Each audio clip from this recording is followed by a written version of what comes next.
In today's tutorial, let's work on the Cluster Waves Crochet Baby Blanket. A great idea for a crochet charity, also maybe for somebody that you love as well. Let's get started right after this.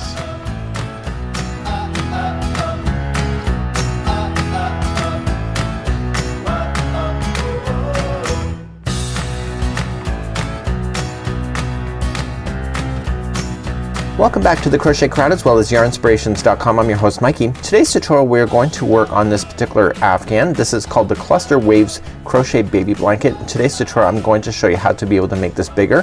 So if you would like this particular design maybe for a king size afghan, I'm going to show you how to do that as well in today's video. This is really quite a simple pattern to maintain once you get started. The rows are identical once you get beyond the starting, just like this. So for this particular size we're going to need 2 balls, a Caron 1 pound yarn for the baby size, a size 5mm H crochet hook today, and let's get started. And I'm going to show you the diagram before we begin the stitch work. Let's do that next. So in the pattern we have the crochet diagram like so. We have the key to show you exactly what all the stitches mean, but I know it's hard to see it here on camera, so I blued it up I blowed it up just for you, made it expand, and here we go. So here's what it looks like in a larger format. We have our key, which is the ovals represent chains. We have the T's with the cross through the middle, that's a double crochet, and then the ones with the clusters, these are 3 double crochets together, shows that it's one top at the top, just like this. So it becomes really quite easy to do, and all of these instructions are available here on the pattern. So what I want to tell you here is if you're doing the baby size, exactly what you're seeing in the pattern, you're gonna have 10 clusters going all the way across. So do you see that this is 1? Okay, so the complete chevron is 1. You'll have a complete set of 10 of those if you're doing the pattern exactly as written. So there'll be 10 of these going across. Now if you would like to make it bigger or even smaller if you wish for your particular ideas, the multiples are of chain 12 plus 3. So what this means if you're new to crochet is that you just have to chain in multiples of 12. So you go 1 2 3 4 5 6 7 8 9 10 11 12. Decide if you like it or not, and if you need it bigger, go again. So 1 2 3 4 5 6 7 8 9 10 11 12. So you're gonna continue to do that in multiples of 12, and then at the very end you're gonna add 3 chains at the end in order to keep this pattern in balance. Okay, so it's multiples of 12 and then you add 3 at the very end of the chain. So in this particular design this is exactly what you're gonna end up with. So you're going to see here is that there's a lot of stitch work that is being skipped over as you're going, so it makes it a very easy pattern to be able to follow. The key element to this one is just getting started on the first chain, and then once you get started you can see that every one of the rows are identical from that particular point. So let's begin. Let me show you how to do the stitch work for this particular afghan. So grabbing your Caron 1 pound, a 5mm size H crochet hook, you can use this pattern for any types of yarn or hook as long as the yarn and hook complement each other.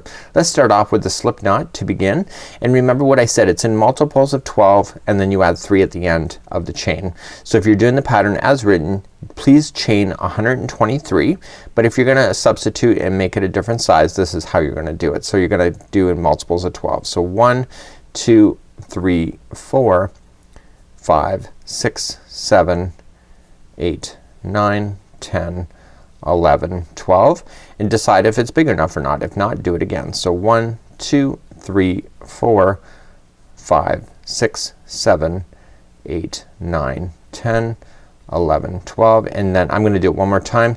So 1 2 3 4 5 6 7 8 9 10 11 and 12. So now that I have my groups of 12 on here, I'm going to add 3 at the very end. Now I'm ready to go back in the other direction for my particular sample, so I go 1 2 3. So that was multiples of 12 plus 3 at the end. Let's move along to row number 1.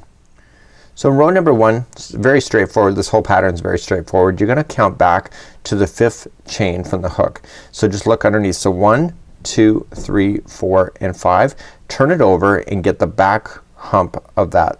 So you're gonna double crochet into that stitch or that particular chain, and then you're going to chain 1. You're going to skip 1 chain and then double crochet into the next. Okay, so it's just exactly how you're seeing it in the pattern. So then you're gonna chain one and you're going to skip one, and in the next one you're going to do the cluster, which is 3 double crochets together. So we're gonna wrap the hook going in to the, so you're skipping the one and you're going to the second one over. So you skipped one chain, second one over, pull through 2 and hold. So wrap into the same stitch, pull through 2 and hold, wrap, same stitch, pull through 2 and hold. Okay, you're gonna put these together, so all 4 loops, yarn over, pull through all of them. You're now gonna chain 2 and then do the exact same thing in the exact same stitch.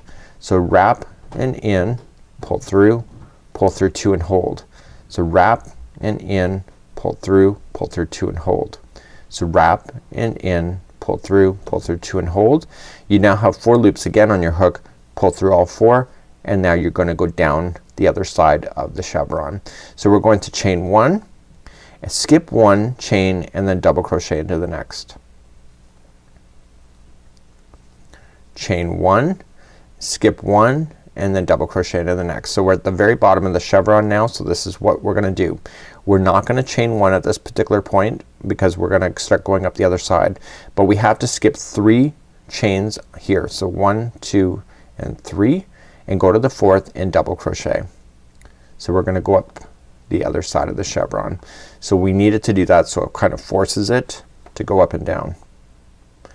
Okay, so we're gonna chain 1, skip 1, and then double crochet into the next. We're gonna chain 1, and now we're ready for the top of the cluster, and that's exactly what you've already done right here. So let's do that. So we chain 1, we skip 1, and we're gonna cluster into the next one over. Okay, so it's just you're putting 3 together. Pull through all 4 loops, chain 2 into the same one. Pull. Okay, so we're gonna do a cluster again, and then pull through all 4. So what you're gonna notice here is that you have your clusters here at the top. You're gonna have 2 double crochets that stand alone, and then 2 double crochets that stand alone on this side, and then the clusters at the top. So if you can remember that, it makes it for very easy. It's just like it shows in the pattern. So we're gonna chain 1, skip 1, double crochet into the next. So that was one of the 2. Chain 1 and skip 1 and double crochet into the next, and now you're at the bottom again. So when you're at the bottom, you skip over 3. So 1, 2, 3, and go to the 4th, double crochet, and now we're going up the other side. Let me try that again. So we're going up the other side now. So we chain 1, skip 1, double crochet into the next, chain 1, and skip 1, and you're gonna cluster into the next one.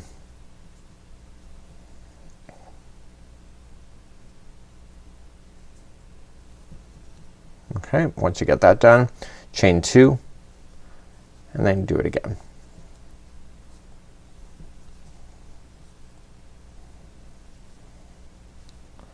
Like so. Then chain 1, and now you're gonna come down the other side. So just skip 1, and watch how I finish this. It's a little unusual. So the starting and the stopping are a little unusual for finishing. So chain 1, you're going to double crochet into the next one. So on the edges you have to just watch this. So I've just double crocheted, and now you're gonna skip 1 and then just double crochet into the final. Okay, so you didn't add a chain 1 there. So in the very beginning, if you look at it, see how you got this chain 1? So you got what it appears to be 3 double crochets on this side. In the middle, so there's only 2. Okay, do you see that? And on the edge, on the other side, you have what appears to be 3 again to match the other side. Let's move along to the next row, which is the same row for every one of these now going forward. Let's turn our work and start. So this row is the repeat row for everything for the remainder of your afghan. You're gonna chain 3. So 1, 2, and 3. That counts as a double crochet. So you immediately jump to this space right here. So not this one, this one. Okay, and we're gonna double crochet and then chain 1. We go to the next space here and double crochet in there, and then chain 1. So here in between the clusters, that's where you're gonna play. So you're gonna cluster first, just like you did before. So you're going right into the space, and then chain 2 and cluster again into that same space.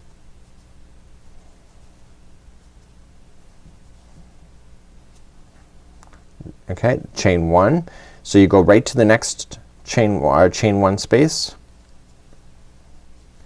chain 1, next chain 1 space, and here's where the gimmick is, right here. So now you can see you're going down. So do you see how these are leaning into each other? So your next one, you don't chain 1 at all, you just reach over and go into the space over here for a double crochet. And what this is doing, it's maintaining, see how they're leaning into each other? It maintains that same look in between.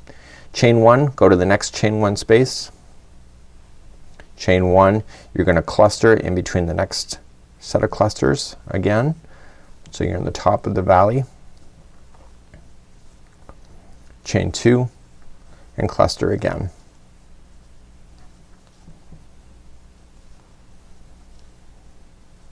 Okay, chain 1, single crochet into the next chain 1 space,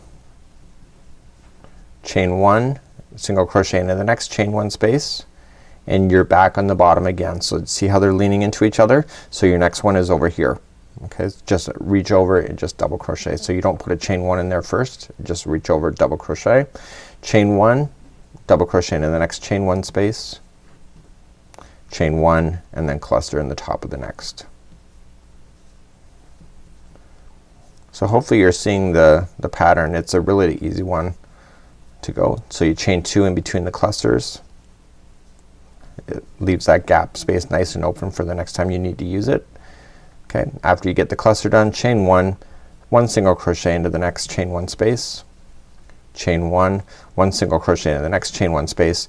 But to finish it, what you have to do is just that you instantly just double crochet into the top of the turning chain. Okay, so you do not chain 1 after that. And what this is gonna do is it's gonna maintain that so that this edge goes straight up when you do that. So let's turn our work and just review this row once again, and then this is gonna be left for you to be able to play with for now on. So let's turn our work, and it's just like we did before. So we're gonna chain up 3, 1, 2, 3. We go to this chain 1 space right here and double crochet, chain 1, double crochet into the next chain 1 space, chain 1. Here's your cluster again, so you're gonna do your clusters. Okay, it's just like you already know. Chain 2 in between those, don't forget.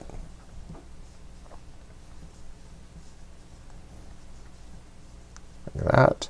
Chain 1, double crochet into the next chain 1 space, chain 1, double crochet in the next chain 1 space, and now you're back at the bottom. See how they're leaning into each other? So you just reach over to this chain 1 space over here and double crochet. So do not chain 1 first, so that you get the nice lean, chain 1, and go up the other side again. So do you see the repeat pattern? Very, very easy. These blankets do not take a lot of time to make, and they're great for charity, and it's really quite a nice little pattern, and I think you'll have a lot of fun doing this particular design as well. So this is how you do this particular afghan. It is called the Cluster Waves Crochet Baby Blanket. You can make it in any size because I've given you the formula to be able to do it, and this is a really neat idea at the same time. So until next time, Mikey on behalf of the Crochet Crowd as well as Yarnspirations.com. See you later and have a great day. Bye bye.